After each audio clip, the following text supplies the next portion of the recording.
The China in Africa podcast is brought to you in partnership with the Africa-China Reporting Project at Wits University in Johannesburg.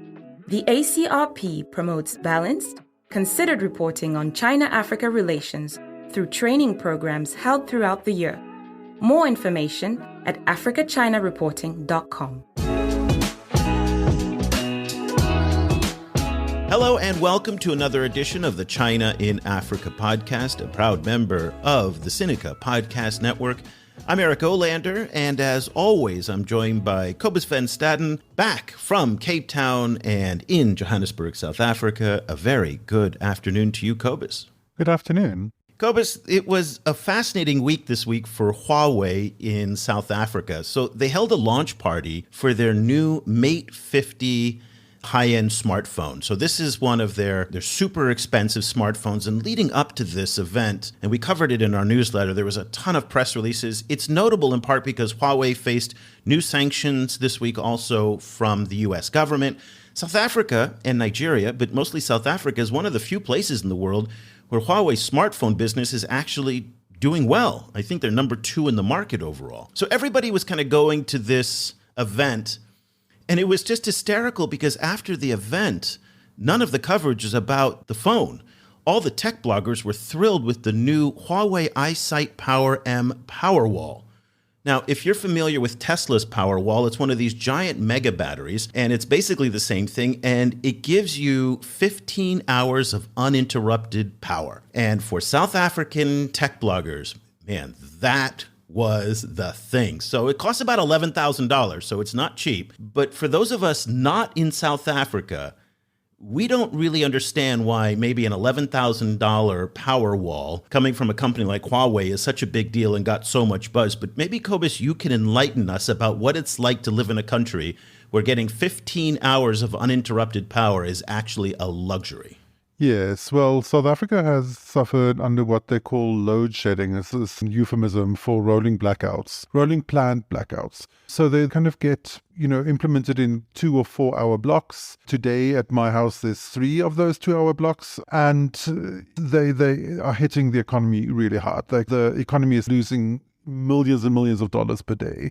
It's affecting every single aspect of life. It's affecting water stability because the pump stations are running out of electricity. It's affecting cell phone coverage. When there isn't power, everyone loses cell phone coverage. It's affecting life in South Africa to such a level that there is now strong indications that it may well swing the election against the ruling African National Congress Party in next year's election. There's multiple lawsuits coming up from coalitions of opposition parties, civil society organizations, business, everything around this issue. It's really ruinous in lots of ways. So this is why South Africans get so excited about 15 hours of electricity. Yeah, so a Huawei EyeSight Power M Powerwall is more exciting than a cell phone in South Africa. So that much more exciting. Yeah. That makes a lot of sense, I guess.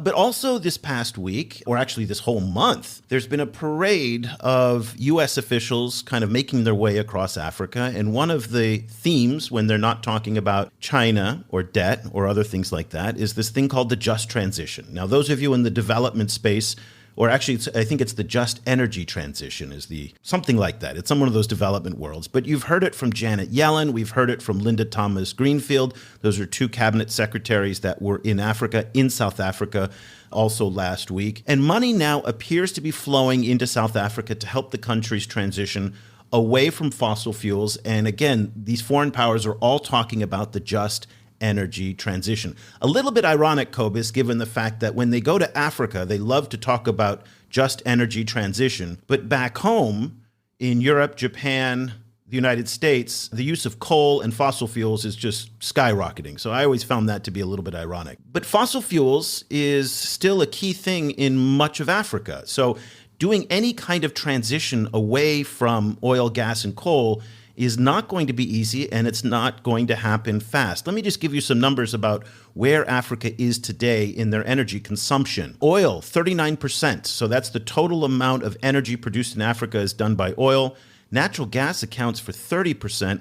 Coal represents 22%. And of course, this varies from country to country quite a bit, but that's across the continent. Renewable energy sources like hydro, Biomass, wind, even nuclear combined account for less than 10% of Africa's total power generation. Solar in particular makes up, now get this, just 0.6% of the total energy output on the continent. What's weird about that is that clearly solar has the biggest potential in Africa given the quantity of sunshine that so many countries get throughout the year. The cost of technology has come down considerably in recent years, and that's across the board for panels to generate electricity, batteries to store it, and smarter grids to distribute it. And if you want to see what that looks like in practice, head up to northern Kenya to the new 50-megawatt Garissa power plant that's there that was paid for and built by the Chinese using China Exim Bank loans. And it's interesting because we're seeing more and more activity among the Chinese in Africa and various stakeholders, including state-owned enterprises and companies like Huawei in the solar space. Not surprising when you consider the outsized role that China plays in solar power. So let me give you some figures from July 2022. These come from the International Energy Agency. And maybe our guests are going to correct me on some of these figures, but it'll give you a general direction of where China is today in the solar space. China hosted 79% of global polysilicon capacity as of 2021, 97% of global wafer manufacturing, and it produces 85% of the world's solar cells. So in our discussion about the just transition, about Africa's migration from fossil fuels to renewables, and not just Africa, but everywhere,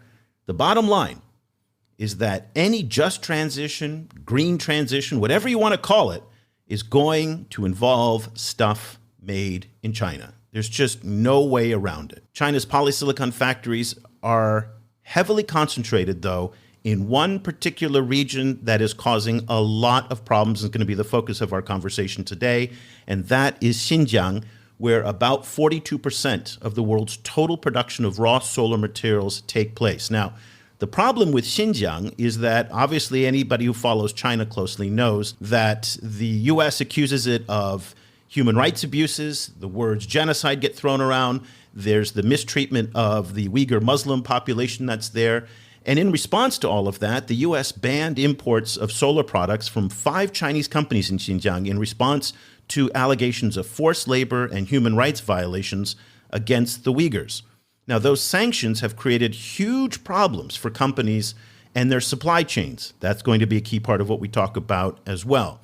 And so it's also created a new cottage industry of experts who are analyzing all of these supply chains in the solar power business to ensure that none of those solar products have any connections to those 5 companies in Xinjiang or anywhere else that they consider problematic in China. The reason why this is relevant for Africa is because if money is going to come from the US and Europe to fund the just transition, there's a lot of concern in Washington and Brussels to make sure that none of that money goes to those companies involved in Xinjiang production or even China.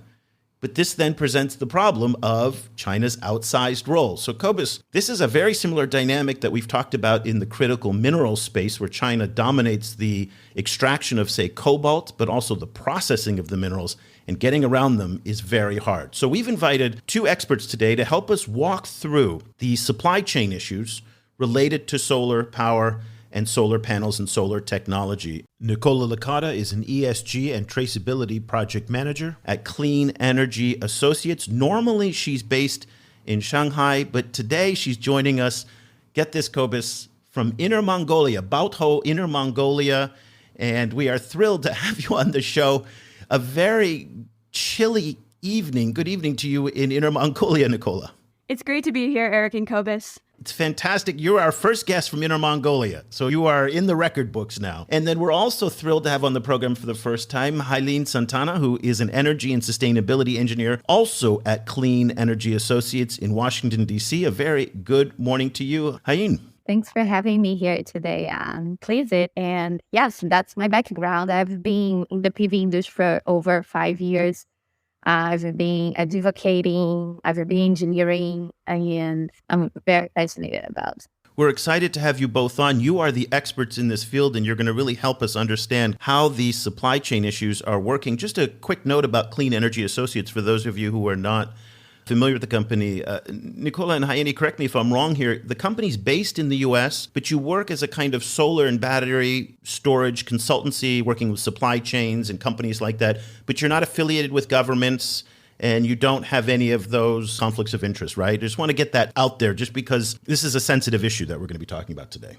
Yeah, we are all over the world, and we work towards third-party audits for the solar industry. We cover a lot of the solar value chain. Good. Okay. Well, that solar value chain is going to be fascinating to dive into. Before we get into the details of solar energy in places like Africa and other developing regions, I want to go back to some of those figures that I mentioned in the introduction about China's outsized role in the industry, especially compared to other countries. And that's very important now because we're hearing more and more out of the U.S. and elsewhere that they want to decouple from the Chinese supply chains when it comes to solar. And we have these sanctions in place right now. Can you just give us a high-level overview of how China compares to other countries and the context of China in the broader solar industry? It's interesting, Eric, because the Chinese lead comes because since the 2000s, China has been producing solar manufacturing parts. And Chinese companies have become the largest PV manufacturers globally.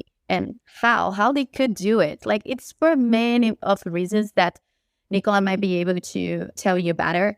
But the key of the driving source is always the government incentive. And then when we see that in developing countries, the domestic incentives, they need to provide like a more competitive and fair industrial policy that's going to reduce the price, create jobs, provide technology and innovation. And that's what we expected to see in other companies, right? In other countries right now, sorry. And yes, as China monopolized the solar supply chain, governments and policymakers, they are willing to start their domestic production. And we see a global trend right now of increasing vertical integration and domestic production worldwide. So, Raiene, if one is, say, a country like South Africa, who is looking at the potential for solar around the world, everyone needs to get solar in order to, save the planet. And one is like, well, this could create a lot of jobs. Let's start a solar industry here. What are some of the barriers that are holding back those kind of potential competitors to China? And what is China's edge in occupying such a big part of the market? Yeah, and that's the thing, because China has created they have been passing through a huge industry consolidation, giving like multiple factors. So in China, there was like big companies acquiring small ones, the cheap energy power like by coal, the government incentives, and many other things that put China like ahead. But again, like when we are talking about solar around the world, are we talking about the installed capacity or the domestic production? Because installed capacity is when the governments, they are willing to clean their electric mix and they're going to provide more clean energy for their population. They're going to invest like in solar farms, wind farms, any other like hydroelectrics or any other type of clean energy. But also there's the domestic manufacturing production that makes the supply chain more resilient. And while like governments, countries, they do not have like their own productions, they can rely in other countries. And an example of this is China, because no one is producing like China right now in the world. And so that's when China gets the huge lead ahead everyone else. So, Nicola, Raiene said that nobody's producing like China and they have this huge lead. And that, again, raises the question as to whether or not other countries can build their own domestic solar power industries. You're in China. You're in Inner Mongolia today. You have the opportunity to go see these factories. What gives China the edge? Is it government subsidies? Is it the labor force? What is it about China and the solar business that allows them to have such a domineering space in the market? Yeah, you're absolutely right. Over the last 20 years, solar manufacturing capacity has become very centralized in China. So the entire supply chain, from modules to cells, wafers and ingots, upstream to polysilicon, even silicon metal, and quartzite. So there's several reasons for this. In the beginning, when solar was really taking off in the 80s and 90s, it was more concentrated in the United States and European countries. Then, as China was thinking about how to revolutionize and diversify its own economy in the huge period of industrial growth, the 5-year plans did include many incentives, especially around cheap electricity. China is not a monolith, right? It's made up of over 30 provinces. So there's the centralized plan, but also every province is also competing to attract manufacturing, attract that foreign direct investment. And also, let's not minimize Chinese domestic players. They're the ones that have really set up shop here in a big way. And many of those IPO'd or had an initial public offering in the United States. So funded by American, European finance, manufacturers really had a huge growth spurt, especially in the 2000s. And most of them started at the module node. So solar panels, also called modules. So there was huge investment there, especially in the Yangtze River Delta region. So that's right around Shanghai. That's Jiangsu province, Zhejiang, the traditionally more wealthy export-oriented provinces here in China. So cheap electricity was a major driver for those manufacturers to set up shop. Can I just clarify one point? When you say cheap electricity, are you referring to subsidized electricity, that the government is underwriting the cost of electricity, or is it actually very cheap? Because I remember power not being always that cheap in China for non-subsidized consumers. Yes, the government subsidies are involved in this. That's what makes it so cheap, correct? Yes, that's correct. Okay. So Cobus, this is what we faced in the chrome business, the magnesium business. When they were trying to set up processing plants in South Africa, they couldn't compete with the China price because of the subsidies on water and electricity. And so this is undermining Africa's ability to be able to create their domestic industries to move up the value chain because of these heavy subsidies. How do you compete with a country like China that, as Nicola pointed out, is providing cheap electricity?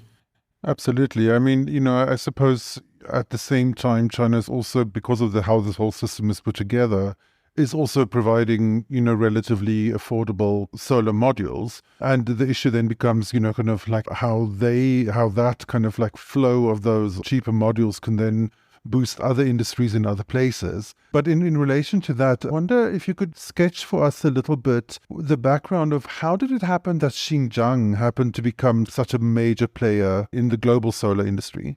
It's not only that there was cheap electricity, but also as the investment kept flowing in from the IPOs and other means of foreign direct investment, the capacity of those module manufacturers was increasing, right? So when supply increases, the price is going to drop.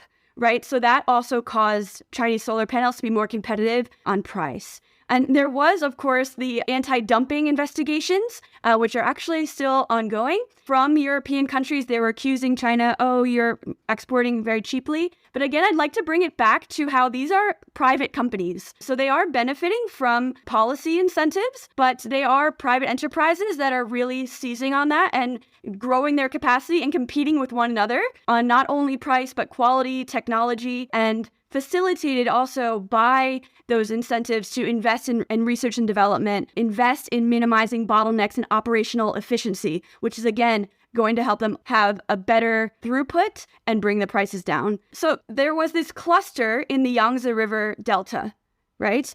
And then as that region was becoming saturated, the price of that electricity or other goods and services was increasing. And Xinjiang has a very big supply of coal. So there is cheaper relatively as along the development stage. So electricity became cheaper in Xinjiang for the very, very energy intensive supply chain nodes of solar manufacturing. As there are more regulations targeting that region and import bans, those manufacturers based in Xinjiang, some of them are moving outside to other provinces in China now because they realize, look, the price is going up for me. I can't sustain that. And if I want to maintain my market access, the predominant mix of my customer base, I'm going to have to move to different regions in China where there's also cheaper electricity. So here I am in Baotou, Inner Mongolia. This is also a very famous region for manufacturing. So the cluster, of solar production started in the Yangtze River Delta by Shanghai. moved its way out all the way to the northwest in Xinjiang, and now it's moving back eastward a little bit, but still the peripheral provinces in China, where there's a lot of land and not as many people. Here in Inner Mongolia, also really great access to electricity, which is really the driving force for manufacturing for these, especially upstream nodes that depend on energy intensive. You know, there's a certain irony to me that they're using lots of coal to make solar power supposedly green technology. It's so fascinating to kind of look under the hood as to how this stuff is made. And it's a very high energy intensive process. Raiene, Nicola has done a nice job at mapping it out. You look at supply chains, you see China's dominance in the space. Is it possible for the Americans, Europeans, and others to subsidize solar transitions in the global south without having Chinese technology in it? Well, and that's the thing, because like now we see this global trend of like increasing vertical integration and domestic production to not rely on China production. And so we see that, but again, like for me, the driving source is always the government incentives. And so we see that there's a big effort from the United States with the Inflation Reduction Act to lift the domestic manufacturing. We see in India the production linked incentive. That's like much more vertical integrated is the manufacturer, more incentives they would receive from the government. So they would be able to provide every single step. But then we also see like the demand, the growing demand, and China is expected to grow their ingot and wafer production in the next years, while there's no ingot and wafer production in the US. And that's why the Biden administration is pushing forward like all these incentives, executive actions to boost domestic manufacturing. We see the same pattern in Europe, we see the same pattern in India and many other countries. But can they get to the scale of what the Chinese are doing at the price the Chinese are doing it, simply because the Americans aren't going to subsidize the electricity the same way the Chinese will? Yeah, that's an interesting question. I mean, this is not a one-for-one thing. Just because the Americans are doing it doesn't mean they can ramp it up to be as big as what the Chinese are doing. And this is something that I was brainstorming the other day, because like even though like there's all this expected investment in all these countries, there's also the growth of China. That's, I don't know like how competitive is going to be the market in 4 years. But again, like they need to settle their own manufacturing facilities. The domestic production need to be settled in order to not rely independence, because dependence is where things do not go well. Raiene, if we move to the other side of the entire kind of supply chain, to the implementation side, you know, we see right across the global south a lot of cities that have quite sometimes patchy grids, or not, you know, kind of not very well developed grids or very centralized grids. How, if one takes a city that needs to transition from conventional energy to solar, what does that kind of city or that country have to do to prepare itself in order to make that transition feasible? So feasible because, again, like the module production, and again, we have like different types of solar panels available on the market, but each type of production, they require like energy intensive process that ended up being very costly. And then when you need to set the entire manufacturing steps from polysilicon to ingots, so even though like being vertical integrated all the way to the ingots, not for example the polysilicon, for example, we still need a lot of investments. And so most of these investments are coming from tax credits. And this is like a solution that governments have found. Like, so you said you're manufacturing here, you're going to develop all these goods, all this massive production that the manufacturing facility, they do. And we're not going to charge you for taxes. But that's predominantly done in the global north, in wealthy countries, right? Or is that also being done in developing countries too? Well, developing countries, it's again, they need to provide incentives that would be more competitive and like fair industrial policies. Also, they need to be very careful when producing like these laws, because they cannot like close their market for international companies. They need to provide the boost for domestic manufacturing, but they also need to provide resource for international companies to invest. And that's why PLI in Ninja is so interesting, because they could adjust both with their strategy. Okay, Nicola, just very quickly here, there's just like in any product, there's a range of quality issues. So you spend a lot of money, you get a good quality product. In, wealthy countries, I'm sure they have very good Chinese-made solar panels on the roofs, generating lots of electricity. One of the things that we've been hearing in Southern Africa is that they're buying very low-quality Chinese-made solar panels that are burning out in 1 or 2 years, creating an enormous e-waste problem. So after they're done, what do you do with them? There's no recycling program in Zimbabwe for these panels. Can you talk to us a little bit about the range and quality? And this is a concern that many people in developing countries may have, because they're not going to be able to afford the more expensive versions of these products. If I could just take a step back for a moment. So if we think about the procurement cycle, in order to purchase those panels, you're looking at a 3 to 5 year outlook. So for most people in the procurement world, like 3 to 5 years is tomorrow, right? So first, it's about booking in advance and doing your due diligence way in advance to even get on the schedule of a supplier that has very high quality products. So that would be the first thing. When it comes to quality of Chinese-made solar panels, or, I guess I'll name some of the top players. We have Jinko, JA Solar, Trina, Canadian Solar, Ryzen. So the quality of their panels is actually some of the best in the world. But of course, there is varying quality depending on your contractual obligations.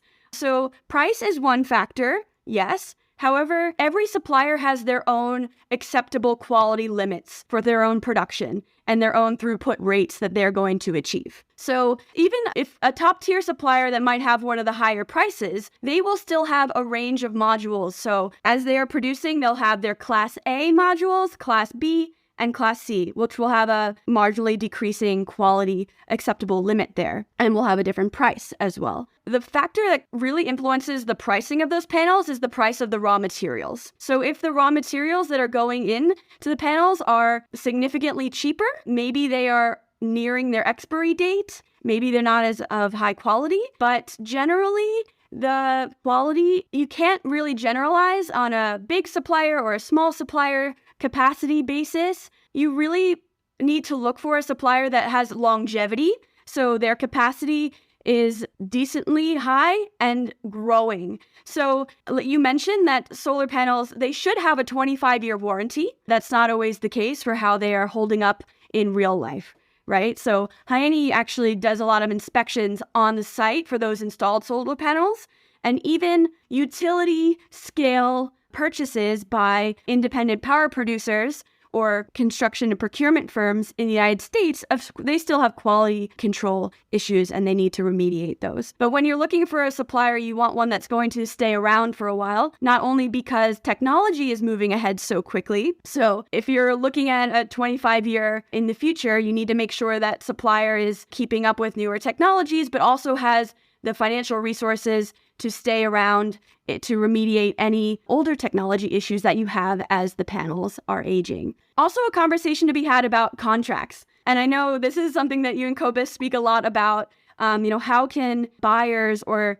those entering the contracts best equip themselves with the knowledge and the negotiating position to best achieve quality aspects or a better price or have better favorable conditions to them. So if you're buying small quantities, of course, you have less leverage, right?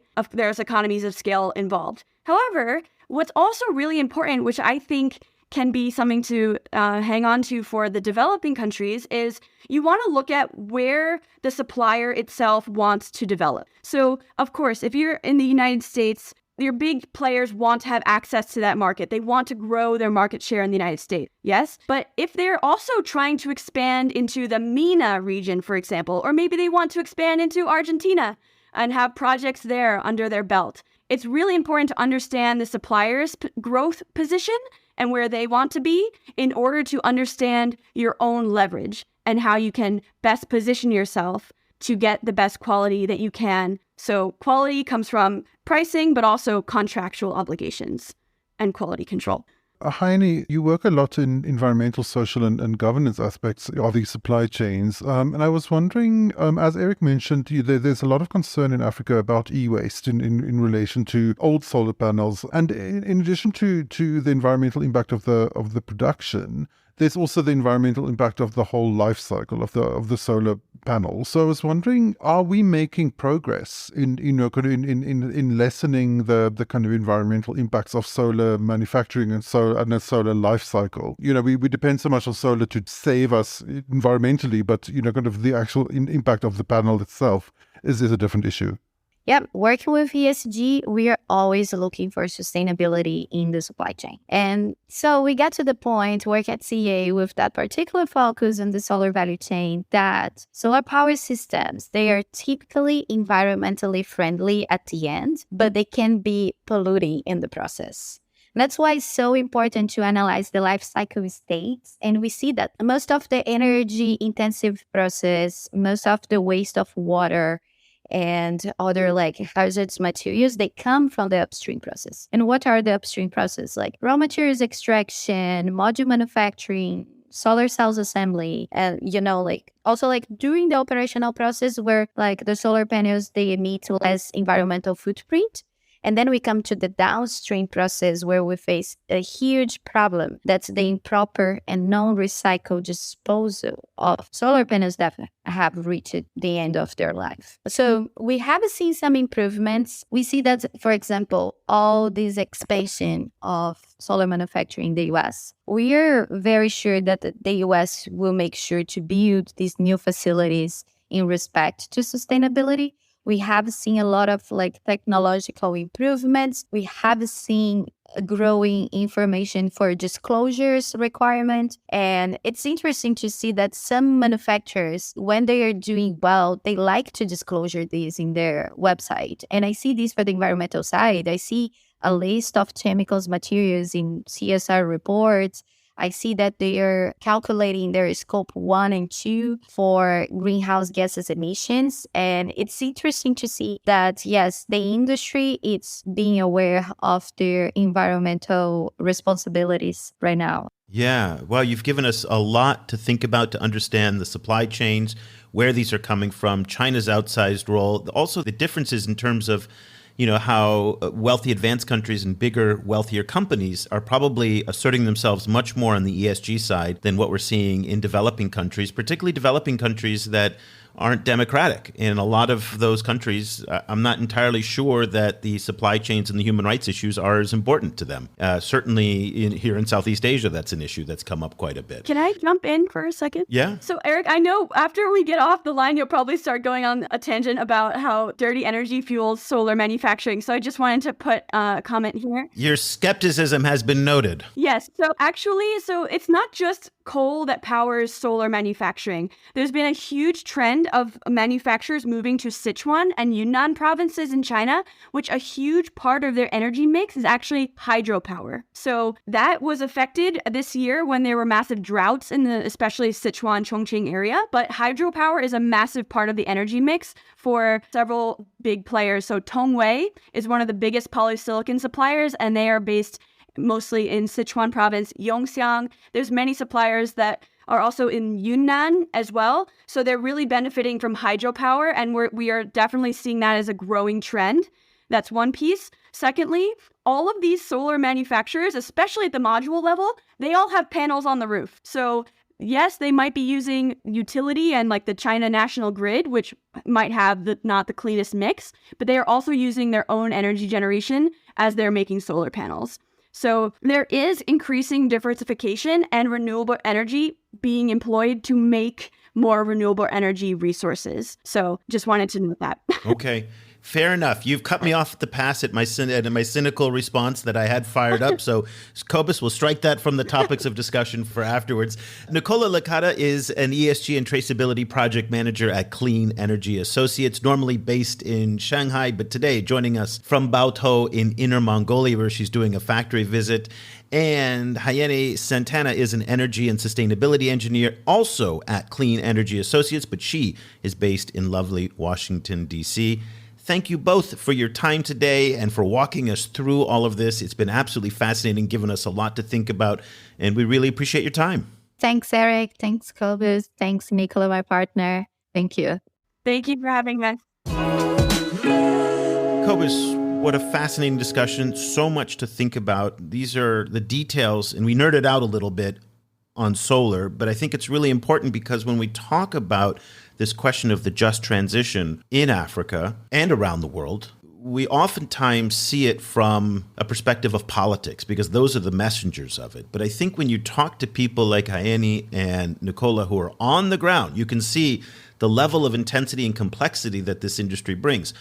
Number one, I don't know how you get away from the China question for the Americans and the Europeans. That is, if they're going to fund solar in these different parts of the world, and again, there's lots of different energy besides solar, but if solar is going to be part of the mix, I don't know how you get away from China and those supply chains.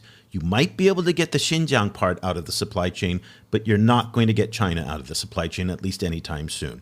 The second part that made me a little bit concerned was what Raiene said, and so much of it depends on governance. And that worries me in many developing countries because fossil fuels are deeply entrenched special interests in many of the world's largest countries.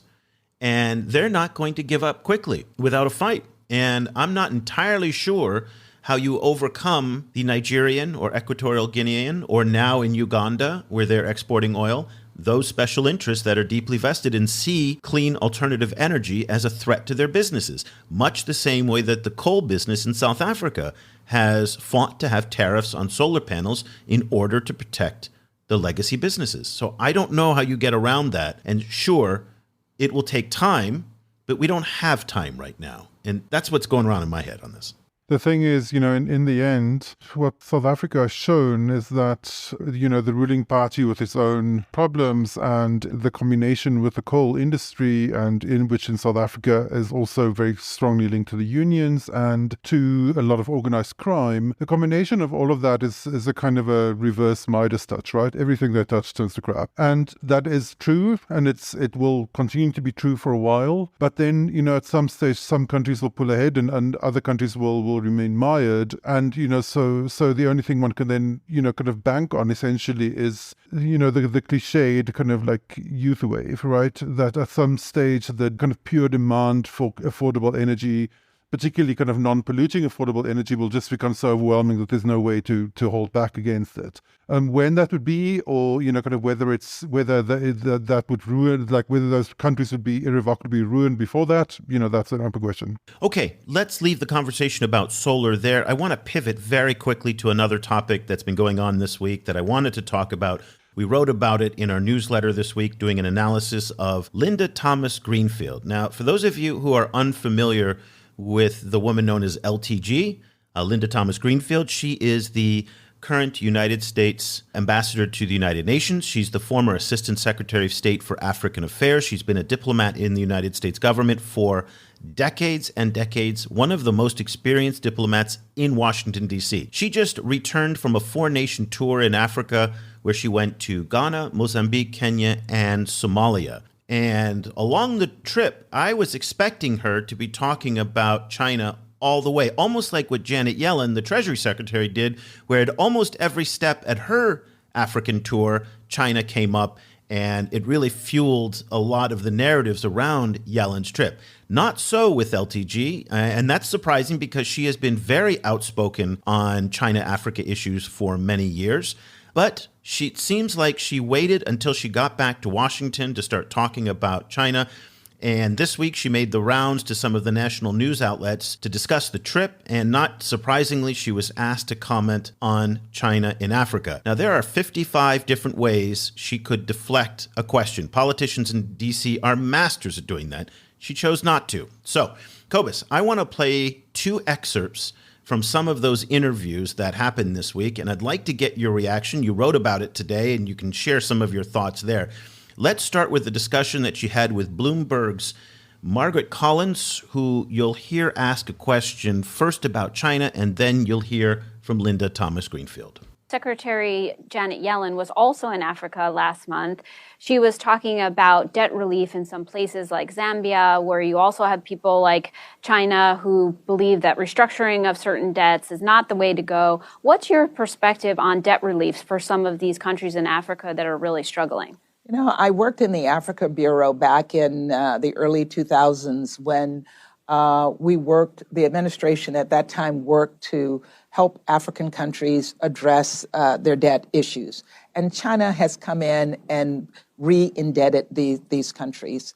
And so Secretary Yellen's visit, I think, highlighted some of those issues and highlighted our efforts to assist those countries to address the debt problems, to assist them in moving forward. So China re-indebted, that's the word there, re-indebted African countries. Let's go to our second soundbite.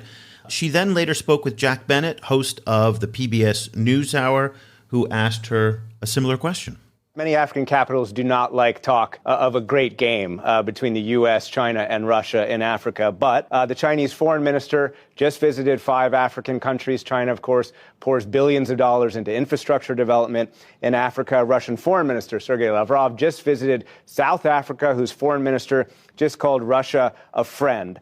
U.S., as you have pointed out, is by far the largest humanitarian donor to Africa as a whole. But does your assistance sometimes fail to match your influence? China is spending billions of dollars on infrastructure. It is not a gift. It is basically a yoke that is putting many countries in debt. But countries have made these decisions, and they will work with having to deal with the consequences of these decisions down the road. Our message to Africa is we want to be your partner. We want to help you build a future for your next generation, and we want to do that together with you. So, re-indebted and a yoke. Go ahead, Cobus. Give us your feedback today on those comments from Linda Thomas-Greenfield this week. I kind of thought, I characterize her comments as extremely disingenuous. She, in the first place, she's overstating China's role in the debt crisis. China does have a role in the debt crisis, but, Africa's debt is about 12% is owed to China. In the second place, she's flattening Africa, kind of cliche, Africa is not a country, but she's treating Africa as a country. There's basically 10 African countries with a significant, Chinese debt problem. Each of those has a different Chinese debt problem, and the rest of them don't. And in the third place, which really bugged me, was that she completely glosses over the fact that 40%, so 12% of the debt is to China, right? 40% of Africa's debt is to private commercial lenders who charge Africa these highly inflated risk premiums, and most of which, of the major ones, are based in the US. So for me, what struck me, I have to say, I found her, she seems like a nice lady, but I found her comments chilling, actually. I think there's this really a complete indifference to the development needs of African countries, and a complete indifference to the fact that African countries face such a kind of uneven playing field that they frequently have no options for financing except for these really ruinous private loans, and that in that playing field, China was, problematic as they are, actually offered better terms in many cases. So the question I want to ask her is, what does this partnership mean? What is America's partnership in this case? Does that partnership, how does that involve the kind of private lenders that we see at the moment holding up the Zambia's debt renegotiation process? Which part of the partnership is that? It's just, this is so disingenuous, really. I was upset by this. I think it's disgusting. One of the interesting points that you made today that I'd like you to expand on a little bit was this idea of the re-indebted. We cleared the table for Africa. Everything was perfect. China came along and re-indebted. That was her word. And you made this very interesting point that said, what was the expectation? That the debt goes away and that Africa just stops borrowing for its growth? Expand on that. That was the point that you made in the newsletter today, which I'd like to hear more of. Well, it's like, how are these countries supposed to be paying for these roads they have to build and these internet networks they have to build for their entire populations of teenagers? The idea was that the debt was cleared and then somehow these countries would just never need financing again, somehow magically. So then the very idea of African borrowing is then made suspect. And at the same time, she sidesteps the very issue of how little options Africa has for financing. Like, we recently spoke with Hannah Ryder from Development Reimagined, and their work has shown that Africa has a massive need for financing. So they like in Hannah Ryder's terms, she said Africa needs a lot more debt because they need to finance so much infrastructure in order to move forward. The way that she phrases it just shows that there's a complete indifference to the actual needs of these countries. It's like countries where, as we said, kind of the average age of the population is 17. What are those populations supposed to be doing for the next few decades? Just sit on their hands and not lend anything because they cleared the debt in 2005? It's ridiculous. It's completely ridiculous. It's risible. She should be laughed out of town. I think it's really, really terrible.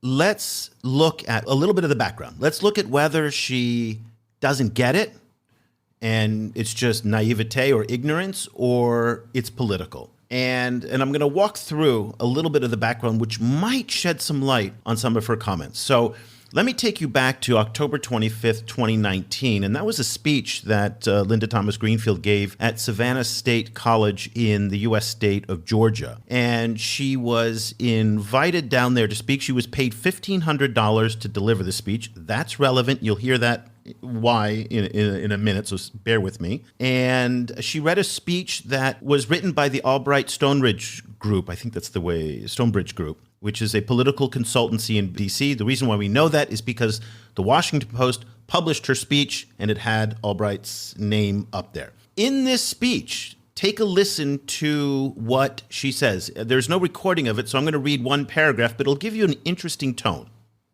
African states have had long histories with China and the United States, and while the history is rich, the future is even more exciting. I really do believe that the relationships and interactions between these three blocs could define the 21st century. What is clear is that the best future for all involved is one characterized by cooperation and transparency, and one where the African people have a full say in charting their developmental path. Now, her whole speech goes on like that, where she's basically expressing a very nuanced, a very moderate tone on China and the United States, that both have a role in Africa and they should be focusing each on Africa's development needs. That's great, right? I mean, we like that. 2 years later, those words and that speech came back to haunt her during her confirmation hearings in the Senate Foreign Relations Committee to become the Biden administration's nominee for U.S. ambassador to the United Nations.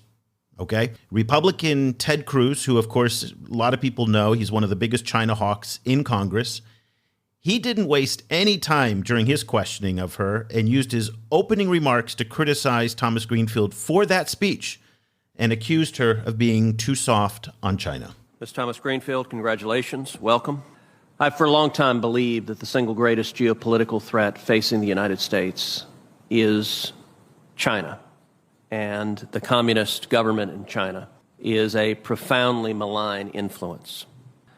I am also growing increasingly concerned over the last 2 weeks by a pattern among Biden administration nominees of consistently moving towards and embracing the Chinese Communist Party. That pattern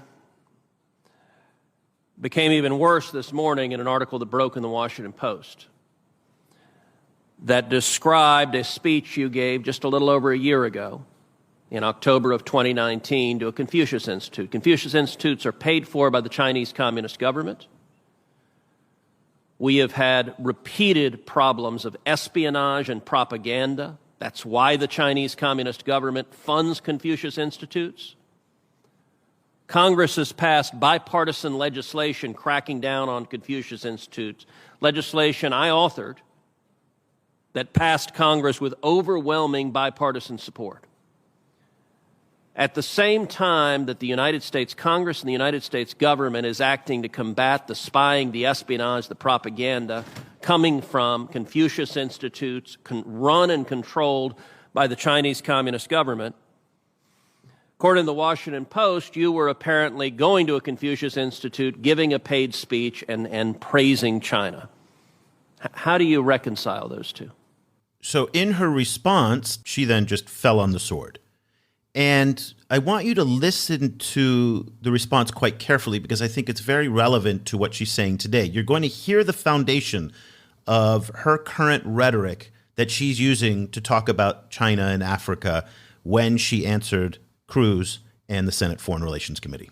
And I've expressed my strong regret for having given that particular speech at Savannah University. And if I had it to do all over again, I would not have accepted. I have spoken about China for 35 years of my career working across the continent. In 2005, I raised the concern about the Chinese sending back North Korean defectors to certain death. I have raised concerns about how the Chinese engage in Africa and how their malign influences and their efforts have undermined the prosperity of the African people. And I see what they're doing at the United Nations as undermining our values, undermining what we believe in. They're undermining our security, they're undermining our people, and we need to work against that.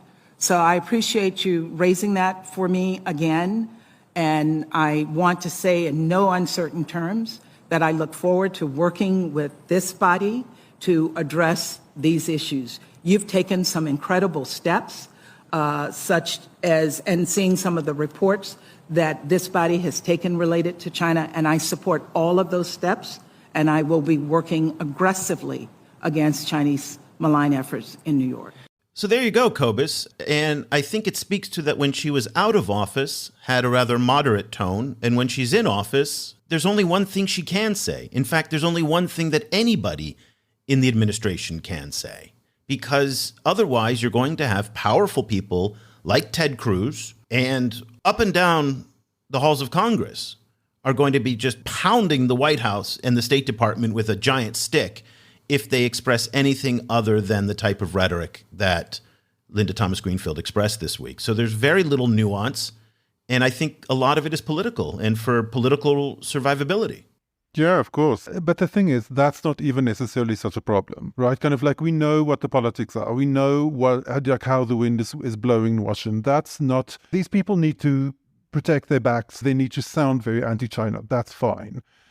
The problem for me is this complete refusal to actually be real about the choices facing African countries. And that has been true for Linda Thomas-Greenfield. It's also been true for Treasury Secretary Yellen during her visit to Africa. No acknowledgement of the role of private debt in the debt crisis. No acknowledgement about the kind of funding constraints African countries face, which makes me think that there's also zero interest in actually transforming anything about Africa's position in the global development, landscape, despite endless hand-wringing, endless faux concern, endless kind of partnership and blah, blah, blah. It's like, so sure, people hate China, there's a lot of reasons to not like China, but to pretend that African countries somehow have these great options that they're just choosing not to exercise, and for that, and they're just being fooled into working with China, I mean, come on. And what I don't think American policymakers and even the think tank crowd to some extent understand is that when they flatten Africa the way they did, as you pointed out, how patronizing, condescending, and paternalistic it sounds. It's basically, you dumb effing idiots, you guys didn't know what you did getting into that with the Chinese, and now you're stuck there. Do you know what I mean? You stupid, stupid people. That's what it sounds like. Do you know what I mean? It completely undermines the idea that there's agency on the part of African policymakers who, as you've pointed out over and over again, looked out onto the horizon and said, here's the problem. I've got a population of 17-year-olds. I've got an infrastructure deficit, and I've got to do something now, right? I mean, those are calculated decisions that they made. But, it also makes it completely impossible to actually point out some of the very real problems kind of facing African countries in working with both China and Russia. My country of South Africa is making, to my mind, somewhat, kind of less than ideal choice of doing, of leaning into military cooperation with Russia at the moment, while there's also an invasion happening in Europe. And, kind of any time that any kind of like Western kind of actor now criticizes them for that, that has no impact, right? Kind of because no one is supposed to really believe these Western diplomats anyway, right? Kind of because they speak in this kind of highly coded way where what they really leave out is the real things that Africans are facing. So everyone in Africa, they listen to that like, oh, okay, so this is the game they're playing, and then they play accordingly, right? So no one believes Janet Yellen is really concerned about Africa. No one believes Linda Thomas-Greenfield is really concerned about Africa, because they're not. And so, the Africans aren't really particularly concerned about what upsets them either. And so here we are. But the other part of the criticism, when she focuses so much on the Chinese and doesn't hold African leaders to be accountable to follow their own laws, then to me, that's just equally bad. And what we're seeing unfold right now in the Supreme Court of Kenya is absolutely fascinating about how the standard gauge railway contract was negotiated and the terms that were in there. And it is shocking to see the process that's unfolding there and what happened in this deal, and how the Kenyans basically, I don't know how to explain it, but the way that it was presented to the court this week was they agreed to a contract that prevented open bidding and competitive bidding, that forced China Road and Bridge Corporation to be the contractor. And the terms of the contract were so bad, so lopsided, and they got old technology in the form of diesel engines for the locomotives instead of more modern electric ones. And it saddled the Kenyans now with $6 billion of debt. That is complicity from the former government in Nairobi that the United States, one would think, who cares about governance, should be calling out. And so instead of just focusing only on the Chinese and not on African malpractice in policymaking, as was the case in Kenya, again, the evidence is starting to be very clear on that. To me, that undermines their credibility as well. And that's that weird paternalism that comes out. Final thoughts on this before we go. Yeah, no, absolutely. I mean, it's terrible, but at the same time, it's also, they're not the only ones suffering, right? Like the Africans are the only ones suffering. Like I think what the Standard Gauge Railway, I think, will taint China's development record in Africa for decades. It's like this kind of original sin. Like in a lot of ways, I think we're already seeing the kind of I think to a certain extent the golden age of Chinese infrastructure provision in Africa is kind of already behind us. And I think to a large extent, the Standard Gauge Railway is part of the explanation why. And the Standard Gauge Railway will continue to stand for the kind of weaknesses of China's infrastructure provision into the future. I don't think there's neither them nor Kenya in their different kind of ways will ever actually recover from it, I think. Well, let's leave the conversation there. So much to discuss today. We really did two shows in one, but we had to talk about Linda Thomas-Greenfield this week just because it was on the news, and it's just so interesting. And I wanted to share Cobus's outlook that he's been writing about this week on that with everybody. Also want to give a very big welcome to lots of new students who are signing up for our newsletter through their universities. So students at the University of London, Amherst College, and now Sciences Po in Paris. A very big welcome to all of you who are taking China, Africa, and China Global South courses this semester, and your professors have assigned our newsletter every day to be part of the coursework. So we're thrilled to have everybody join us. If you would like to join those students, diplomats from around the world, corporate leaders, NGOs, we have such a great readership, and we're so proud of that. And we love interacting with our community. We have email discussions every day. We also have our Patreon community who we set up briefings with.